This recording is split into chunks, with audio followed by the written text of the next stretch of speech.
Hello all, Shadwell here, ready to talk about the next film in my collection, The Bourne Legacy from 2012. It is the fourth film in the Bourne collection, is directed by Tony GIlroy, and stars Jeremy Renner and Rachel Weisz.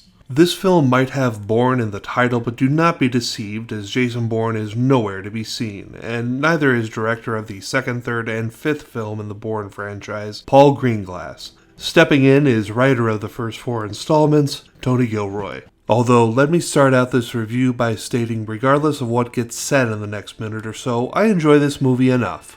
Enough to give it a good grade, anyway. Over the years, I've heard some vicious things about how Jeremy Renner killed the Bourne franchise. No, Jeremy Renner didn't kill the Bourne franchise. The necessity for there to be a Bourne franchise killed the Bourne franchise. By that I mean the first three Bourne films combined to make a perfect trilogy of films, and it should have just stayed at that, but then 4 years go by and Hollywood execs are all, what's out there that we can make a quick buck on since we've looked almost everywhere else? And some asshat said, the Bourne trilogy could become a franchise, and fuck if they didn't jump on that like a pack of the rabid wolves that tried to devour Jeremy Renner at the beginning of this film, in the mountain climbing prologue that does nothing really for the plot of the film, but I choose to look past it and the rest of the first 50 minutes it takes to set the movie up proper. And what the fuck, guys? Remember the last time I had a problem casting Brian Cox lookalike Albert Finney for a similar role to Brian Cox? Well, they do it again by casting Stacy Keach in this film as a bad government guy, and Keach looks a lot like Brian Cox if I see both out of my peripheral vision, so fuck, they've done it again, goddammit. Anyway, as this film isn't about a government assassin trying to uncover his past after an amnesiac situation, it is different than the first three films and follows more of a secret agent / super soldier kind of story, and I did find that interesting, even if the stuff about pharmaceutical tech and virusing out went way over my head. The film still had me hooked with its baser storyline.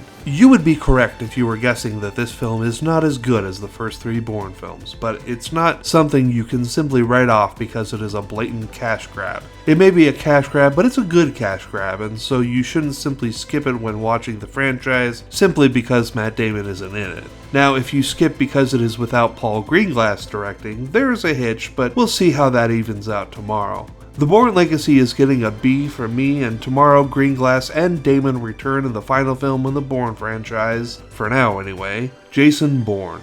See y'all then.